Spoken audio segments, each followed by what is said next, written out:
Hello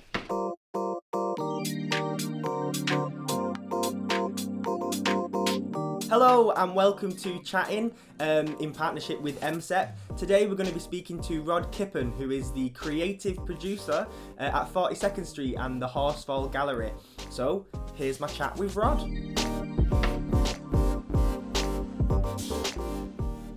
First of all, hello and thanks very much for Hello. joining me.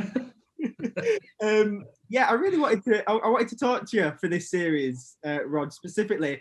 Just to talk to us a bit about your role and what you do.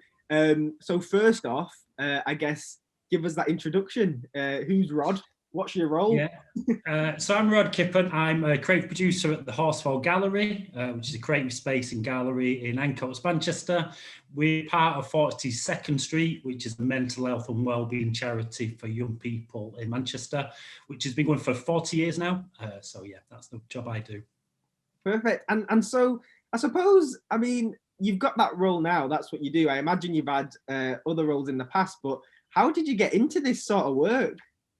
So I went to art college. I've always had a kind of artistic life as well. I wasn't very confident in it. It took me a long time to get confidence to show my own work in photography, and then I've moved more into painting. So alongside having that stuff that I was doing privately and done at university, I was doing support work and youth work. So I've kind of gone in very much working with, as a support worker, working with people in different situations. So that might have been people with learning disabilities, or I worked for the youth offending team, or I worked with children in care for quite a long time, but always kind of having this joint thing of, seeing the positives of being creative. And then more and more as I've kind of developed in, I suppose, grown confidence in my work and the way I work, in both artistically and in youth work or working with people, is seeing that art kind of does a lot of what I'm trying to support the young people to do. So art's a very good way of people coming to terms with their past, or to process information, or it's a very good way of communicating the experiences of young people to decision makers. So I've always felt when I was doing that youth work that actually art does this thing. So I kind of said a few years ago that the next job I'd get would be art directed. And I was so lucky that this came up as a job in a fantastic organisation. It feels like it's been a long journey, but those two things have really come together. I think it's dead interesting as well to think about. I know that the marriage of art and sort of that community work, like sort of working with young people and the people that you said you've worked with over those years, it's like, why do you think that's such a good combination? Like, why do these outcomes, why does art really sort of nurture these outcomes? What's that? I think it is about nurture. I think there's Manchester really interesting. I've worked with many support workers that have also been artists. So I've worked with social workers that used to be in bands. I've worked with people that have been artists, then become social workers. It seems to be a kind of linked career in some ways. And I think it is about nurturing. I think it's about wanting other people to be heard, or understanding people's rights. And I think that's quite often part of a lot of artists' work, really. They may be understanding themselves through their art, but they also want the world to be a bit more open to them being how they are.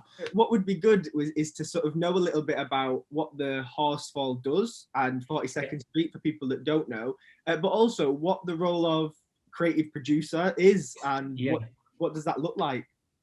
Okay, so as I said, the charity's been going for 40 years, so it's kind of existed and it's grown and grown over those years. It was always quite radical how it started. I think it started as a kind of street-based youth work, and it's always had different. It's kind of been some really interesting people have worked there, and even looking at kind of early research on self-harm and how that was treated differently, and really kind of progressive, really. So when 42nd Street moved to Great Ancoats Street, it used to be on Swan Street, It was there for a few years, and then the building next door, which is the only original building on the whole of Great Ancoats Street, became available. I think it was an electrician's shop or something. The young person we were working with at the time said that would be great to have it as a gallery and creative space. The essence of what will happen might be from a conversation with one young person or a group of young people. So most of the team are made up of counsellors, and there's various different types of counselling, which you can find on our website. So most of them are undertaking one-to-one kind of counselling in rooms or in community settings. And it kind of, I suppose people get referred in through either themselves or doctors or parents or carers or schools. And then really it's kind of, there'll be initial assessment or conversation really to look at what's best for that young person in discussion with them. My job at the Horsfall is to offer kind of creative opportunities for young people, maybe on the waiting list or seeing a counsellor or finished counselling, to welcome them into kind of creative projects. And we do these various ways because putting yourself forward for a creative project can be quite a big thing. So we do lots of kind of drop-in and getting to know young people, helping them feel okay about what's going on and who we are. You know, a lot of youth was based on relationships, trusting adults that are there. So we do lots of what before COVID, we had a drop-in sessions or one-off photography walks. And then sometimes there's really big projects, which is what we're funded to do really. So my work around that is to spot those young people I know through 42nd Street, but also it might be to reach out to different places. Because 42nd Street is funded to do different work in different places, but the gallery has a kind of Greater Manchester remit. We're a very small team, but I think our staff are very aware of the additional pressures on a lot of young people in Manchester to take part in projects. So we just want to make that easy for them. So if they've got care and responsibilities, we'll look at doing sessions at certain times that fit better, or we might play for transport and things like that. So my day-to-day stuff is kind of organising these projects. Yeah. We generally have, 2 or 3 big projects, and then I'll be working on smaller projects. So we're doing a project at the moment, which is a graphic novel with our LGBTQ plus group, Q42. So they're going to work with an artist to create a graphic novel. And that kind of relationship's really interesting, that we want the young people to really be at the leading end of that. The artist is there to support them, to teach them skills and stuff, but also the artist is going to learn off the young people about what they want in the piece.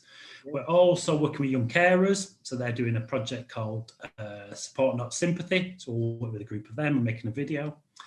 We also have like open calls, so we'll have open competitions. We've got a photography competition at the moment called My Favourite Place. We do a festival each year called The Future Is Ours. We started that last year. And that's really about young people's voice and young people being seen as creative, and the fact they may use creativity to get their voice out there. In a year that was very difficult for young people that felt they were kind of ignored, and then they were messed around their education, and then towards the end of the summer they got blamed for being out. So we really wanted to kind of change that. We felt last year was a really not a great year for young people to be listened to. I think it's what's really unique as well when I look at 42nd Street and the work at the Horsfall is how sort of like the people that you work with, and it's quite unique with the sort of the way the referrals work and how young people find the work that you're doing. I guess for anybody watching it who's interested in getting involved in some way, what would you how would you advise they did that? So if people are interested in getting involved in the Horsfall, follow us on social media. You can always email me at rod.kippen, Kippen, at 42ndstreet.org.uk. And we can send you a newsletter of what we've got going on. And we hope to kind of meet the needs of young people's different kind of interests, but also their level of confidence as well. So we can usually link in. It might take a while for you to find the right project, but we're really keen to kind of share our opportunities and also other opportunities of other arts organisations in Manchester as well. So you'll find in the newsletter information on stuff that's going on in the contact or at home or through different theatre and visual arts organisations in Manchester. So yeah, please do get in touch and keep an eye on what we're doing.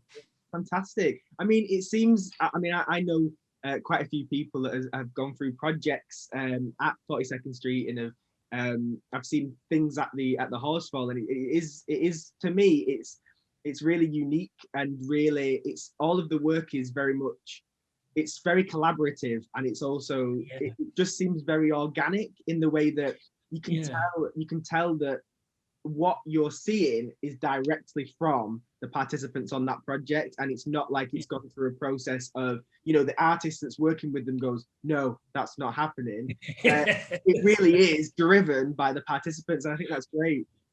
I think that's good you feel like that, because that is definitely what we're aiming for. We know that people might come to a drop-in for 2 years before they do a project, and that's fine. There's no problem with that. So if they're enjoying the drop-in, that's great. With all that, I mean, it's great to hear more about the role that you have, and also the different things going on. I think for the people watching, a question I've asked for every one of these episodes is, imagine, you know, you were at a school, a university, a college, and there's a group of young people interested in getting into the arts or the work that you've just been telling us about.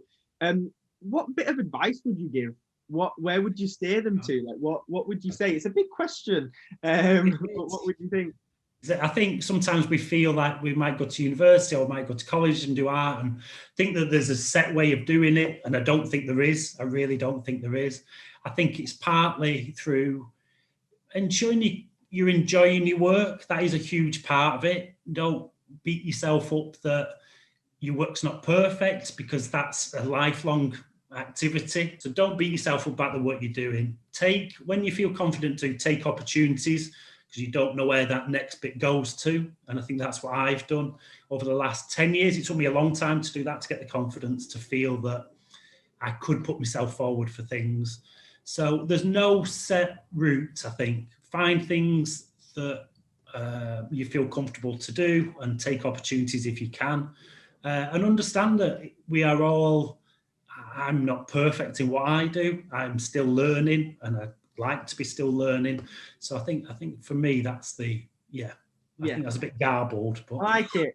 No, I like it, and that definitely resonates with me. I mean, I was one that never went to university, but I kind of had a year out to do creative projects. And the two people I work with closely, one of them went to uni, the other has only just gone to uni now, at 2023. So what I think is interesting is how, there isn't a set path. Your path is your path, isn't it? So just do what you're comfortable with, I guess. I think that's a good bit of advice. It is, I think. Yeah, and remember, you know, creativity is it's a great skill. You know, quite often we talk about the future now, and we're saying the greatest skill you're going to have is problem solving. Creativity comes in different guises. You know, I know whatever I've got in the fridge, I can make a meal out of. So that's my part of my creativity. It's just using what you've got. I think that's key to it. Really, is to value that creativity, because it's a needed skill as we go into the future, I think. Definitely. Well, I guess that brings us to the end of our chat. Thanks very much for joining me and having a chat and offering your words of wisdom, Rod.